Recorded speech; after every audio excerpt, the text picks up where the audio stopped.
Coffee खेती एक नगदे बाली हो। विदेश र स्वदेशमा आजकल कफीको प्रयोग बढिरहेको छ। यसलाई चिया जस्तै पेय पदार्थको रूपमा प्रयोग गरिन्छ। कफीमा करिब 1.8% क्याफिन नामक रासायनिक पदार्थ पाइन्छ। त्यसैले कफी पिउँदा स्फूर्ति र आनन्द पाइन्छ। साथै कफीमा कार्बोहाइड्रेट 33.1%, प्रोटिन 13.6% पाइन्छ।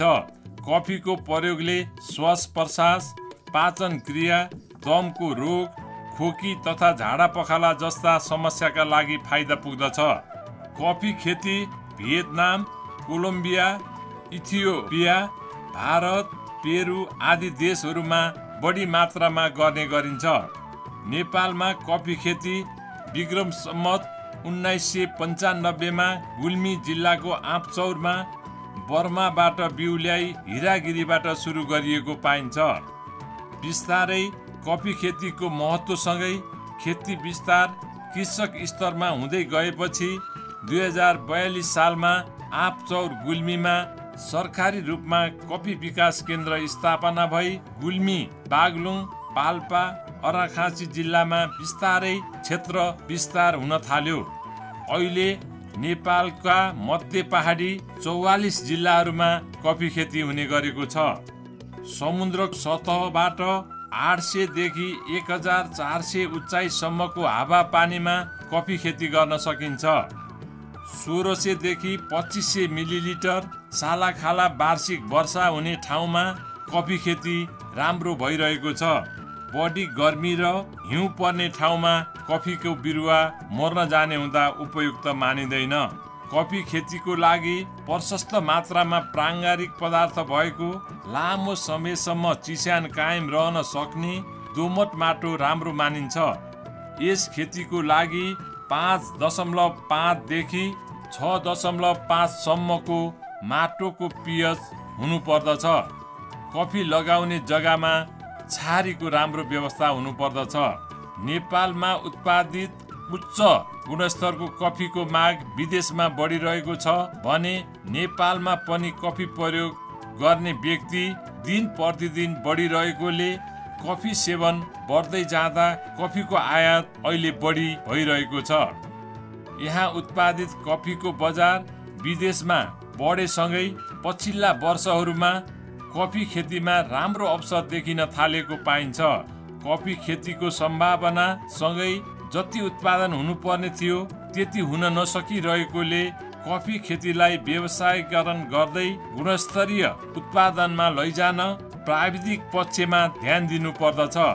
यसका लागि के कसरी काम गर्दा कफीबाट राम्रो आम्दानी लिन सकिन्छ यसबारे बताउनुहुन्छ कफी विकास केन्द्र आँपचौर गुल्मीका प्रमुख बद्री प्रसाद पौडेल। हावापानीदेखि माटोसम्ममा चाहिँ यदि त्यो उपयुक्त हो भने फेरि यसको चिसो हावा कताबाट बहन्छ, तातो हावा बहनी पनि उसले थाहा पाउनु पर्यो, डिरेक्सन थाहा पाउनु पर्यो। किनभने कफी संवेदनशील यो अर्थमा छ, धेरै चिसो हावाले पनि उसलाई मार्छ, बोटे मर्छ र धेरै प्रकाश मात्रै परिराख्यो भने पनि कफी पातहरू डढ्ने अरू प्रक्रिया हुन्छ। त्यसकारण अब सूर्यको प्रकाश लगातार लागे पनि यसलाई हानि छ। त्यसकारण यसलाई के भने छारी व्यवस्थापनदेखि लिएर चिसो हावा जताबाट चल्छ त्यो ठाउँमा चाहिँ हावा रोक्नको लागि रुखहरूको व्यवस्था गरेर जताबाट चिसो हावा बहन्छ त्यतातिर बाक्लो रुखहरू बोर्डर प्लान्टको रूपमा चाहिँ लिन सक्नुपर्छ र त्यसरी पहिलेदेखि म्यानेज गर्न सक्यो र छारीको व्यवस्थापन गर्न सक्यो र यसलाई नहुने अब एउटा सिँचाइ सबैको लागि आवश्यक हो। यसलाई पनि यो सुक्खा समयमा सिँचाइको आवश्यक पर्ने हुनाले सिँचाइको सुविधा पनि हुनु पर्यो। यो लगभग रोप्नलाई पनि पूर्व पश्चिम उत्तर दक्षिण भनेर चाहिँ हेरिराख्नु चाहिँ पर्दैन। तैपनि के भन्छौ भने अब उत्तर पूर्व, पूर्व दक्षिण त्यस्तै दक्षिण यो दिशाहरूमा चाहिँ आरामले यो मोडा भएका जमिनहरूमा आरामले चाहिँ खेती गर्न सकिन्छ। राम्रो रूपमा उत्पादन गर्नको लागि 800 मिटरदेखि माथि भनिएको छ र 800 देखि हामी चाहिँ कति उचाइसम्म जान सक्छौँ भन्दा जहाँ तुषारो पर्दैन तुषार नपर्ने ठाउँसम्म चाहिँ हामीले रोप्न सक्छौँ। यसको अर्थ 800 देखि 1600 मिटर उचाइसम्म चाहिँ आरामले गर्न सकिन्छ। जहाँ तुषारो पर्दैन त्यस्तोमा गर्न सकिन्छ उचाइको हिसाबले। भनेदेखि अब यसलाई चाहिने भनेको तापक्रम र आर्द्रताले चाहिँ वृद्धि विकास कफीको वानस्पतिक वृद्धिको लागि त्यसले प्रभाव पार्ने हुनाले सरदरमा हाम्रो 15 डिग्रीदेखि 25 डिग्री सेल्सियस तापक्रम हुनुपर्ने। त्यस्तै सापेक्षिक आर्द्रता चाहिँ 75% हुनुपर्ने भन्ने जुन लेख्यो त्यसलाई आधार मानेर जहाँ जुन क्षेत्रमा यो चाहिँ तापक्रम र आर्द्रता चाहिँ हुन्छ। त्यस्तै गरी माटोको लागि पनि हामी 1 मिटर गहिरो माटो भन्छौँ। 1 मिटर माटो तल चट्टान पर्नु हुँदैन, त्यसलाई हेरेर गहिरो माटोमा र अब हलुका दोमट माटो भन्छौँ। र खासै माटोले पनि त्यति धेरै प्रभाव पार्दैन। चिम्टाले एकदम साह्रो चिम्टाले माटो बाहेक र धेरै चाहिँ तपाईँको बलौटे माटो, अत्याधिक बलौटे माटो बाहेक अरू साधारण माटोमा यसको राम्ररी खेती गर्न सकिन्छ। र त्यस्तै गरेर अब पानीको कुरो गर्दा पनि लगभग सिँचाइ हुने तपाईँको 150 देखि 250 मिलिलिटरसम्म वार्षिक वर्षा हुन्छ भने त्यसमा चाहिँ गर्न सकिन्छ। छनौट गर्दा हामीले माउबोट पहिले सुरुमा माउबोट छनौट गर्नुपर्ने हुन्छ। माउबोट छनौट गर्दाखेरि एकदम बढी फल्ने र एकदमै निरोगी स्वस्थ यस्तो खालको र 8 वर्ष उमेर 8 वर्ष पुगिसकेकोलाई मात्रै हामी माउबोट छनौट गर्छौँ। किन भन्दा 8 वर्ष मुनिको बिरुवा तपाईँको वयस्क नभइसकेको मानिन्छ। वयस्क त प्राप्त गर्नलाई पनि त्यो 8 वर्षभन्दा माथिको भनिन्छ 20 वर्षसम्मको बोटबाट हामी बिउ निकाल्न सक्छौँ। र 20 वर्षको बोट 8 देखि 20 वर्षको बोट अति उत्तम भनेर भनिएको छ। त्यो फलको लागि पनि हामीले माथिको टुप्पाको भाग तल फेदको भाग कटाएर बीजको एकनास भएको बिउ चाहिँ अब फल रातो एकदम पाकेको चम्किलो रातो फललाई टिप्छौँ। टिपिसकेपछि फल एकनासको हुनु पर्यो र त्यसलाई हामीले बाल्टिनमा पानी हालेर बाल्टिनमा हामी डुबाउँछौँ। जुन फल चाहिँ डुब्छ त्यो फल हामी बिउको लागि निकाल्छौँ। नेपालमा देखिएको र यो समस्या देखिएको किरामध्ये गभारो हो। मुख्य कुरा गभारै हो। अरू किराहरू भनेको हामी विभिन्न अब घरेलु विषादी प्राङ्गारिक विषादीबाट पनि कन्ट्रोल गर्न सक्छौँ।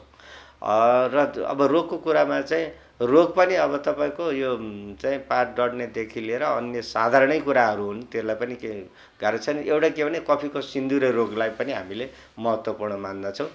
कफीको सिन्दुरे रोग र यतापट्टि एउटा किराको लागि चाहिँ कफीको गभारो, यी सायद यी दुईटै नै रोग किरामा महत्त्वपूर्ण मानिन्छ। र अब यदि हामीले गभारोको लागि चाहिँ हामीले पहिले नै सोचाइ राख्नुपर्छ। गभारो लाग्ने क्षेत्रमा भन्दा पनि अब जहाँ पनि गभारो लागेको छ तै पनि धेरै उचाइमा भन्दा अलिकति कम उचाइमा चाहिँ गभारो बढी लाग्छ।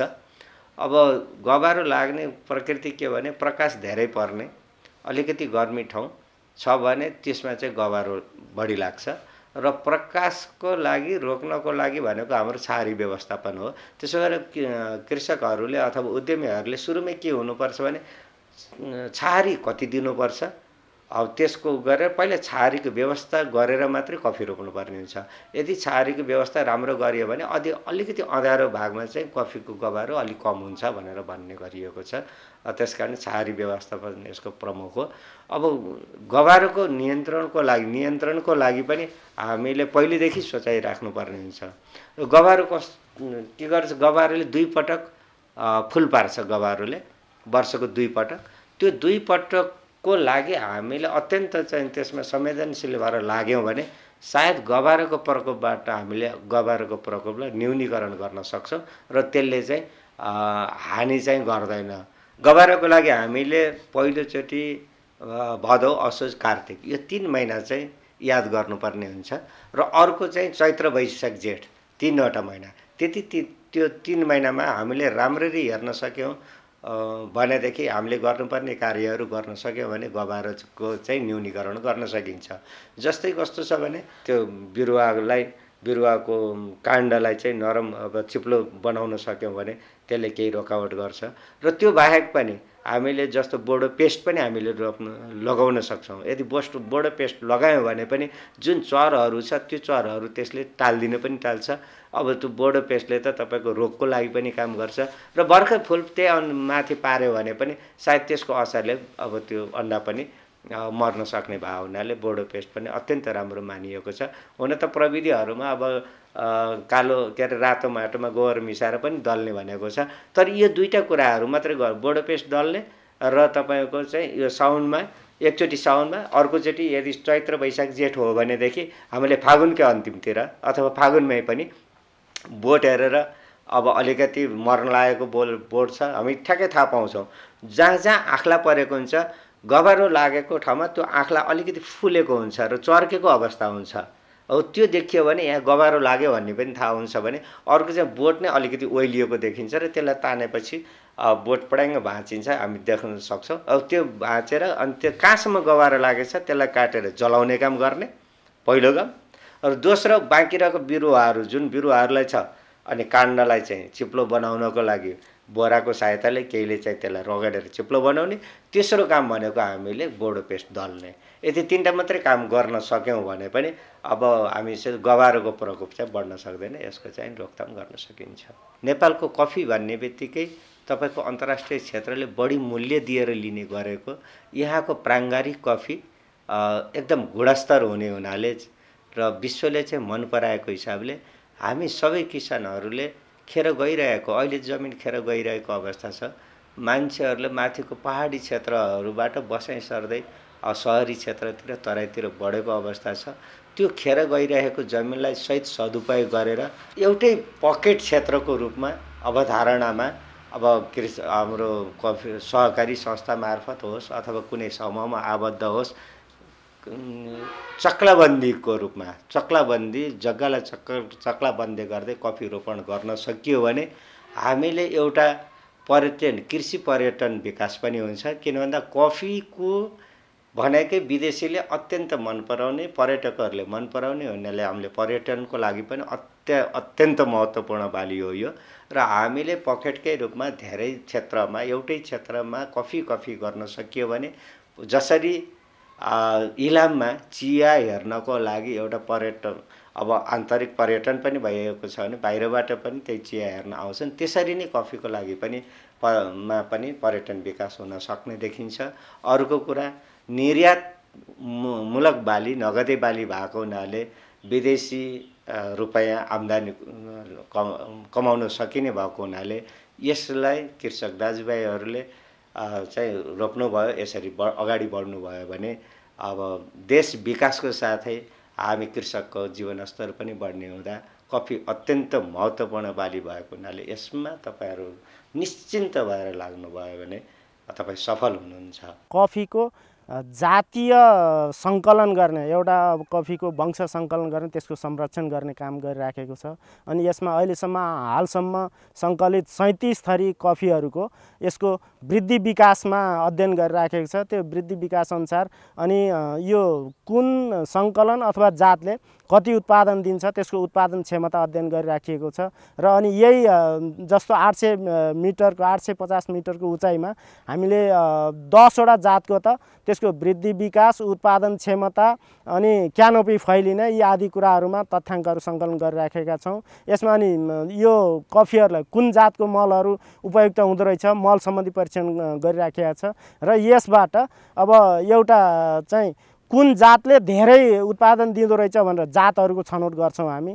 त्यसपछि कुन प्राङ्गारिक मल राख्दा कफीलाई उपयुक्त हुँदो रहेछ भन्ने खालको एउटा प्रतिफल हेर्छौँ हामी। यी आदि कुराहरूमा कफीको जसरी हुन्छ उत्पादन बढाउने, गुणस्तर बढाउने र आन्तरिक खपत गराउने, आन्तरिक खपतबाट मात्रै नभएर विदेशमा पनि पठाउने र यसरी कृषक र देशको अर्थतन्त्र बलियो बनाउन यसले मद्दत गर्छ भन्ने हामीलाई लागेको छ।